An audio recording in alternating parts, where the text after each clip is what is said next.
backwards. And every man that's following after a woman in Christ, that's backwards. It's backwards. It's backwards. Because a real man of God, he's not gonna do anything but lift a woman up anyway. Because that's what the scripture tells him to do, and that's what the God in him tells him to do. Tell him to lift the woman up. He's not going to try to beat her down and, malign her and undermine her. He's not going to do that. He's going to lift her up. He's going to give her double honor. Because the Bible says she's the weaker vessel. And he's going to give her double honor. He's going to honor her. Double honor for what? He's going to appreciate her praying. Appreciate her holding on in faith. Appreciate her standing. Appreciate her being there and giving and working in the church and doing the things that needed to be done. And he's not going to try to take her credit. He's not going to try to say, oh, well, I did all this. She didn't do. No, he's going to give her double honor. Am I right about it? Amen.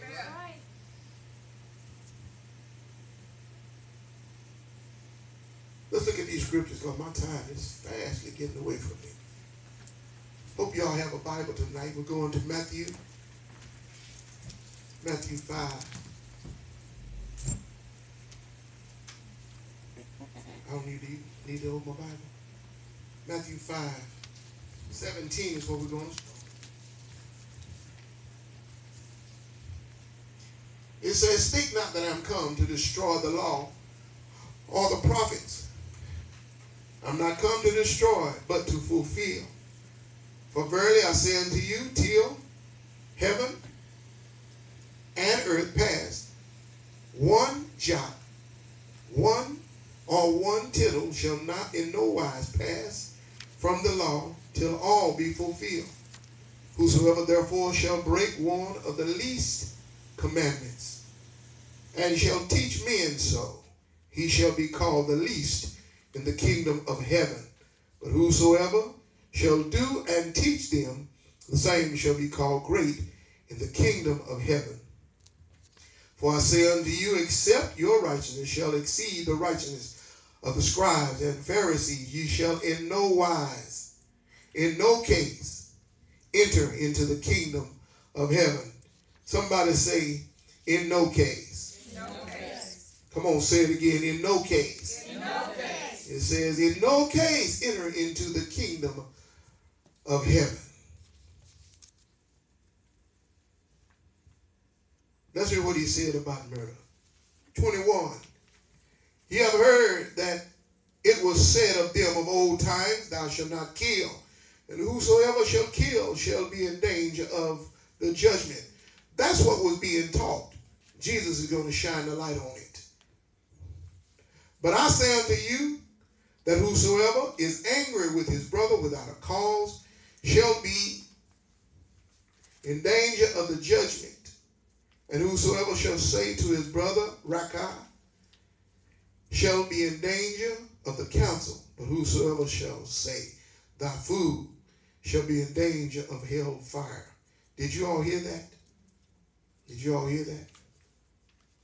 Now he's telling it differently than it's been told up until this time. Because there's something about, church people, they make you think it's okay. It's okay. It's okay to keep a grudge. It's okay to call people idiots and you snot. As he said, you think it's okay. But he said it, you got to be careful with that. That's what he said. You got to be careful with that. And then he goes on to say that if you call them a fool, it's called them empty-headed or idiot. And sometimes we're guilty of that. Somebody cut in front of us or driving kind of crazy and we say, look at that idiot. We have to be careful. And we need to train ourselves. Come on, y'all. Come on. Stay with me just a minute. You said to me that he said you do this to your brother. But if you do it to that man, that's in you. So if your brother, which is closer than that, supposed to be idiot that's driving crazy, get on your nerve, what you think you're going to call him? Yes. A fool. You're an idiot. So you got to train yourself not to have those kind of thoughts because that's not the thought of the children of the kingdom. That's what I'm trying to get over to you all. That's not the way that we think. That's not the way that we process our relationships one to the other because we are the salt of the earth. That's our responsibility. That's our purpose. We are the lights set on a hill And if somebody needs to know the way to God, the way to follow God, the way of a child of God, they can look at us. Because nobody lights a light, and he already said we are the lights. Am I right about it? Right. Nobody lights a light and then hides the light. But the light is set up so everybody that come in can see what I need to see. I need to see what's right and what's wrong. I need to see how to overcome.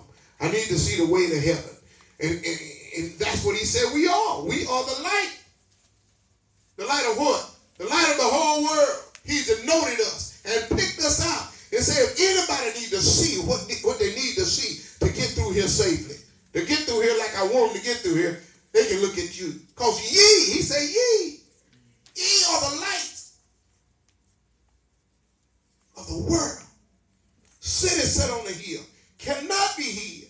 Somebody say cannot. Cannot. That's why you can't hardly put this light out. Because you didn't light yourself up. He lit us up. Amen. He lit us up. The light that's shining us is not of our own. It's him. Look at us.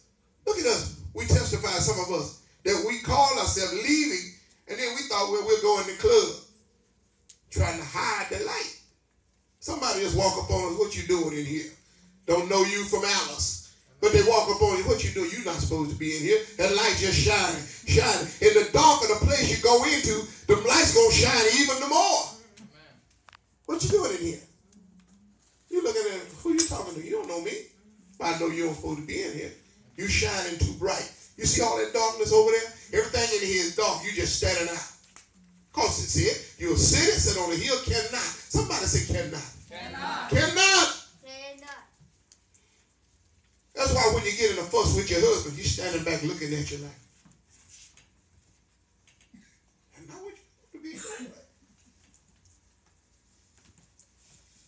You slip and cuss. You're going like, ooh, what's going on? That's not. Because he know that you are light. He know you saved. He know you don't act like that. He know that thing in you is real. And you sitting up there trying to act like, I'm going to hide this light. You can't hide it. No.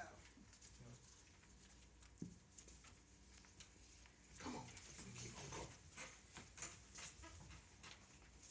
I stopped on 20. Starting 23. Let's go to 23. Therefore, if thou bring thy gift to the altar, and there rememberest that thy brother hath something against you. It says, leave there thy gift before the altar. Don't take it with you. The gift is accepted. He just wants you to get right. Because that's who he's concerned about. You can't very well come to God and walk over your brother and sister. You can't very well.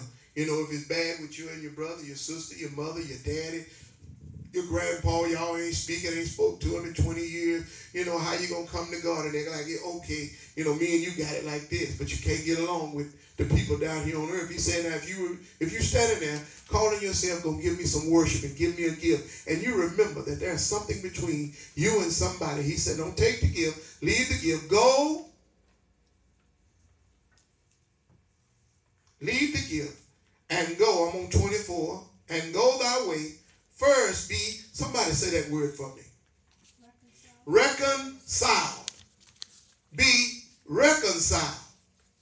Get it straight. Make sure you get it straight. Don't just come up to your brother, you know that y'all ain't talked in a while and things are not right with you and your sister, and say, well, if I ever did anything to you, you just forgive me. Got that head business going. No, that's really not going to work, y'all. Come on now. You're going to provoke the anger even more so. That's why I wasn't talking to you. Now I remember why we haven't been talking. Because you're supposed to be so holy. You're supposed to be in the church. Every time you open up the church door, you in the church. You talking about this. You talking about that. You and the Lord and all of this. And you got this attitude. See, that's why we ain't talking. Because, I can't stand the attitude. Because I really don't think church folks supposed to have those kind of attitudes. That's why he stressed right here. He didn't say go and apologize. He said go and be reconciled. Put the relationship back together. That was once a relationship. There was once an agreement. There was once some respect. There was once some honor. There was once some love. Now he said, go and put that back together.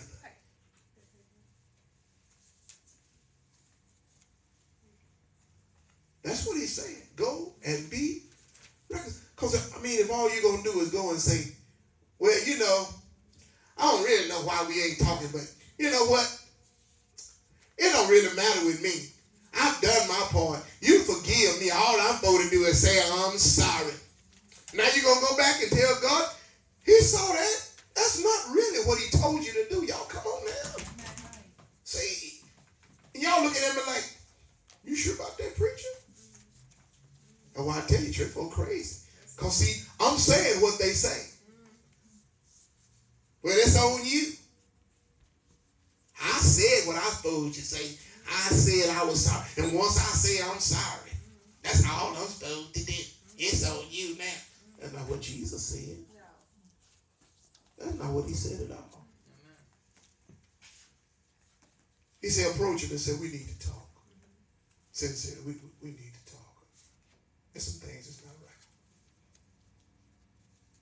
And I don't want to die like this. I don't know what it's going to take for us to get this together. But we need to get it together. Do you mind if we talk for a while? See, that's opening yourself up. Say, okay, it's not all your fault. I got some. There's enough blame to go around here, and I own some of it. So let's see if we can work through this. Let's see if we can work through this out. Because if you're really serious about reconciling, there must be some humility. Yeah, you can't come in there with your head all bowed, and your neck all bowed and stuff. You got to have some humility. Say, I love you. I'm sorry. How can we work this thing out? And it might sometimes it don't come together all together at that particular time. But at least you let that person know that I'm sincere about us mending our relationship. I don't think you're the worst person on the face of the earth. I did some things, said some things. I might have been provoked into it, but I still shouldn't have handled it that way. What would it take for us to? That's working on reconciliation. There's a price that have to be paid to reconcile, to mend a relationship. There could be some trust issues there. And then once those trust issues have been, dissolved or done away with, you can't trust the person, you're going to have to rebuild that trust. And it don't happen overnight. No. Come on now. We're talking about reconciliation. I don't have enough time to do all this. But, if we don't get these main things, we think it's all right. We can step over folk and do them any kind of way. And, God, I told him I was sorry. And, everything is just all right. No, that's not what he's saying. Because John said it best. He said, how you going to say you love God whom you have never seen? And you see your brother every day and hate him. How you going to do that? I know they get indignant with me when I say, y'all can't walk over me and get to God. They get indignant with me. But it's still true. I say, y'all got to love me. It look like I spit in their face when I tell them you got to love me. Still got to love me. Still got to love me. That's right. If I'm the worst preacher in the world, if I hurt your feelings worse than anybody's ever hurt your feelings, because I told you the truth, you still got to love me. Because you still can't walk over me and get to God. You can't do it. I see them look like they're sucking on persimmons. That's not right. Jaws just go all the way in and everything like that. When I tell them, that you got to love me. And I hate that butt love. Look like I throw water on them. Like you throw water on a cat. Cat don't like when you throw water on them. Because love don't have no butt to it. I love you, but okay, let's stop the love. Now what are we talking about? What are we really talking about now? I love you, but what? Because if you love me, You love me despite. You see what I'm saying? I got some tendencies that you don't like, but I still love you.